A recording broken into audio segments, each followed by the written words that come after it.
sur les résultats, chose qui a été mise en place à travers le programme d'urgence, comme on va le voir tout à l'heure. Une pédagogie axée sur une architecture LMD qui a été mise en œuvre de façon progressive depuis 2003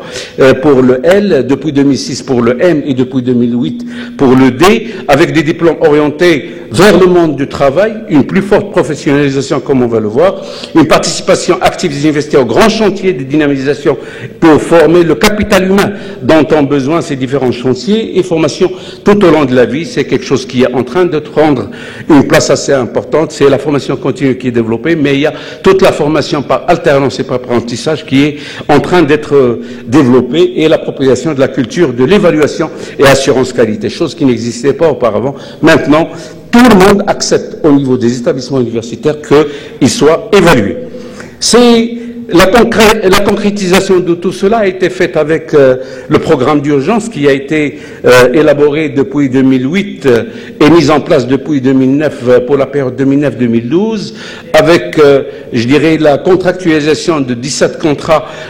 sous la présidence effective de Sa Majesté à Agadir en 2009, et trois principes fondamentaux qui guident cette contractualisation, c'est l'autonomie, la responsabilisation et suivi-évaluation, et une clarification nette entre les rôles respectifs de l'État et des universités, l'État régulateur, incitateur, animateur et garant des priorités nationales, l'université autonome, mais dispose de plus en plus de marge de manœuvre pour exercer effectivement leur autonomie et être à l'écoute de leur environnement socio-économique. Des objectifs ont été fixés dans le cadre du programme d'urgence, notamment en termes d'engagement des universités, aussi bien en termes de capacité d'accueil qu'en termes d'adéquation formation-emploi, qu'en termes d'amélioration des rendements internes et externes. C'est un des problèmes qui nous préoccupait, c'est, je dirais, les faibles efficacités, aussi bien en termes de taux de réussite, donc le rendement interne, qu'en termes d'intégration des lauréats dans le monde de l'emploi, c'est tout ce qui concerne l'efficacité externe. Promotion, valorisation de la recherche. Là, l'enseignement supérieur ne peut se développer que s'il y a une association étroite avec la recherche scientifique, et renforcement des compétences des enseignants. Là aussi, c'est une nouveauté, c'est que désormais, les enseignants-chercheurs dans les universités poursuivent des actions de formation, de stage, pour pouvoir soit acquérir de nouvelles compétences sur le plan pédagogique, des nouvelles techniques et technologies, mais aussi je dirais, revoir leur formation pour s'adapter à la demande au niveau de l'université, et d'une manière générale, l'amélioration de la gouvernance dans son sens le plus large. Les mêmes objectifs ont été arrêtés de façon spécifique au Centre national de recherche scientifique et technique et à l'Office national des œuvres sociales et culturelles. Les engagements de l'État étaient d'abord sous forme d'apports sans précédent dans le cadre du programme d'urgence d'un budget d'abord contractuel qui permet une visibilité de 1,5 milliard de dollars. C'est quelque chose d'assez important, et dont les 2 tiers sont pour les budgets de fonctionnement, 1 tiers pour le budget d'investissement. L'apport aussi en termes de nombre de postes budgétaires alloués à l'université pour pouvoir accompagner leur développement et renforcer et améliorer l'encadrement, mais aussi en termes d'adoption de tout le dispositif et l'arsenal juridique d'accompagnement pour accomplir et mettre en œuvre ce programme d'urgence qui a été déployé au niveau de chacune des universités en fonction de ses spécificités. Et comme je l'ai dit, le corollaire, je dirais, des moyens, de l'autonomie, c'est la responsabilité. Et la responsabilité se fait à travers tout un dispositif avec des outils de suivi-évaluation, avec des rapports qui sont, je dirais, développés présentés par les universités en milieu d'année, en fin d'année, et une batterie d'indicateurs, plus de 108 indicateurs qui ont été arrêtés et sur lesquels il y a une présentation, et il y a donc une réédition des comptes. Et l'objectif, ce n'est pas je dirais, de contrôler, mais l'objectif, c'est d'accompagner, de voir quels sont les points forts qu'il faut renforcer et quels sont les points faibles pour lesquels il faut trouver des solutions pour pouvoir les améliorer. Alors, quelques indicateurs très rapidement. En termes d'évolution des effectifs des étudiants, nous sommes passés à un accroissement de 26% depuis 2007-2008, la date du démarrage donc du plan d'urgence à 433 000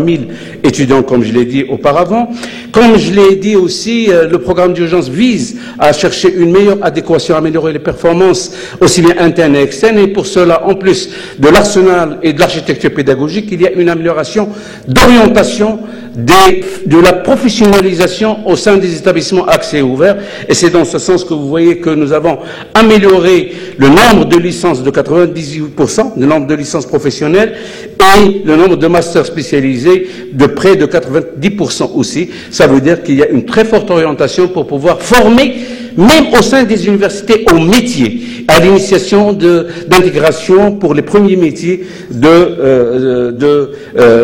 monde socio-économique. Et aussi contribution de façon consistante au développement du capital humain pour pouvoir répondre aux besoins exprimés par les différents chantiers qui sont lancés. Et c'est dans ce sens que nous avons pratiquement doublé les effectifs en formation en ingénierie, en technologie, en sciences et techniques, commerce-gestion, sciences médicales, puisque les taux de variation varient de 160% à plus de 275%. Donc nous avons doublé, triplé le nombre et nous continuons dans ce sens sans pour autant altérer la qualité de formation. Donc une forte orientation vers les filières scientifiques et techniques. Là aussi, c'est un pas assez important qui a été marqué par le programme d'urgence. Et en termes de façon spécifique, pour le programme 10 000 ingénieurs, nous avons eu depuis 2006 tout un ensemble de chantiers nouveaux en termes d'émergence industrielle, en termes d'offshoring, et qui a vu que le stress était sur le marché, sur les ingénieurs. Et c'est dans ce sens-là que nous avons mis en place une initiative qui est appelée Initiative 10 000 ingénieurs de façon contractuelle entre l'État, les établissements de formation à travers les universités ou les établissements de formation de cadre pour doubler de 2006 à 2010 le nombre d'ingénieurs est assimilé de passer à 10 000 ingénieurs par an. Nous avons atteint cet objectif à 97% en 2009-2010, et nous l'atteindrons à 114% cette année, et la courbe continuera parce que le stress sur les ingénieurs continue à être, je dirais, constaté au niveau du marché de l'emploi. La même démarche a été adoptée, mais cette fois-ci de façon spécifique, pour la demande de formation pour le Maroc Offshoring 2010, pour lesquels il y avait des besoins spécifiques, des métiers qui n'existaient pas, et dans ces différentes branches de développement de secteurs, aussi bien en électronique, les call centers, et beaucoup de métiers pour lesquels il y avait des besoins spécifiques, et de façon contractuelle, les universités ont été intégrées et ont pu répondre à 100% à l'objectif qui était fixé pour ce programme. La même chose, nous avons constaté que l'encadrement sanitaire de notre population est très faible et que désormais il faut augmenter le nombre d'ingénieurs formés pour passer de moins de 1400 qui étaient formés, inscrits par an, avec presque moins de 800 médecins qui sont formés, à 3300 inscrits par an à l'horizon 2020, pour multiplier pratiquement par 3 le nombre d'étudiants formés dans les facultés de médecine, avec deux phases, une phase d'optimisation qui se termine cette année même. Pour doubler les effectifs, nous avons atteint cet objectif cette année, pour passer de près de 1300, de moins de 900 qui étaient inscrits en 2007-2008 à plus de 1900. Donc on a une augmentation de 42%, mais aussi de phase de développement, de création de nouvelles facultés de médecine et des CHU dans les différentes régions, dans le nord et le sud. Alors, enfin, je voudrais seulement vous présenter quelques programmes que nous sommes en train de développer pour l'intégration d'éthique dans notre système d'enseignement supérieur, aussi bien pour mettre à la disposition des étudiants et des enseignants, du personnel administratif et des services, des espaces numériques de travail, ce qu'on appelle les ENT, aussi, et généraliser la formation en TIC à tous les étudiants de l'enseignement supérieur. Et là, il y a des modules horizontaux qui sont intégrés de façon systématique dans toutes les filières de formation au niveau aussi bien des établissements accès ouvert, c'est-à-dire les facultés, que dans les écoles, mettre à niveau l'infrastructure informatique, mais aussi promouvoir la recherche en en essayant d'équiper les différents laboratoires de recherche en matériel et en logiciel basés sur les nouvelles technologies d'information et de communication pour pouvoir leur donner une stimulation assez importante. 4 axes stratégiques ont été établis, élaborés pour une allocation budgétaire extra-budgétaire du ministère à travers le Fonds de service universel sous la présidence de Monsieur le Premier ministre de 120 millions de dirhams étalés sur 2 ans, c'est-à-dire près de 1,5 million de dollars qui seront alloués à ce programme. De même, nous avons un programme qui vient d'être adopté aussi par le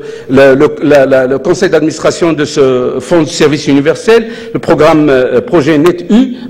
dans le cadre du Maroc numérique 2013, dont l'objectif est de généraliser le système Wi-Fi dans tous les établissements d'enseignement supérieur qui sont en nombre de 150 pour pouvoir rendre service à plus de 400 000 étudiants, 20 000 administratifs et personnels, 150 établissements avec des ouvertures de Wi-Fi outdoor et indoor, mais aussi avec des réseaux d'accès Internet en sortie de 1,3 giga et avec un ratio de connexion simultanée de 1 étudiant sur 5 au niveau de chaque établissement, ce qui veut dire une fiabilité assez importante pour qu'un étudiant, un enseignant puisse accéder à, je dirais, l'Internet dans son espace, là où il est, au niveau de l'université, au niveau de la bibliothèque, au niveau de la classe, et ça va engendrer une très nette, je dirais, intégration dans les méthodes pédagogiques d'éthique. Un budget extra, comme je l'ai dit encore par le FSU, de 123 millions de dirhams. Ça veut dire que c'est plus de 1,5 million de dollars aussi, répartis sur 3 ans. Un programme, cette fois-ci, individualisé pour accompagner la formation, notamment des cadres supérieurs. Ça a commencé avec les ingénieurs, c'est ce qu'on appelle INGES, réalisation, et qui vise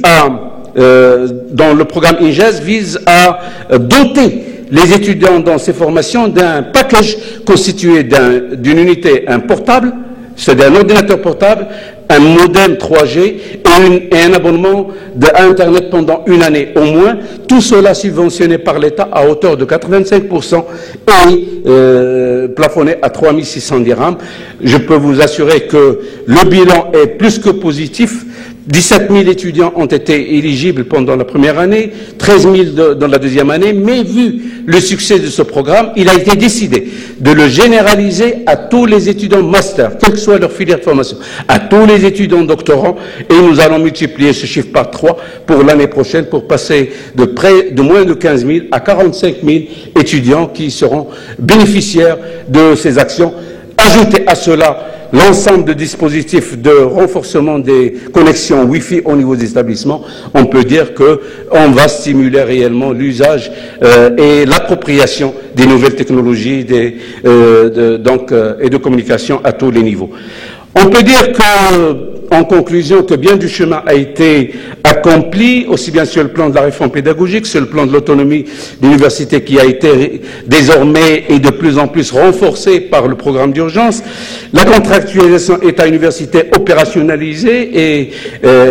donc fonctionnelle sur le plan de la réalité. Nous avons encore, et Dieu merci, nous avons encore d'autres chantiers à poursuivre,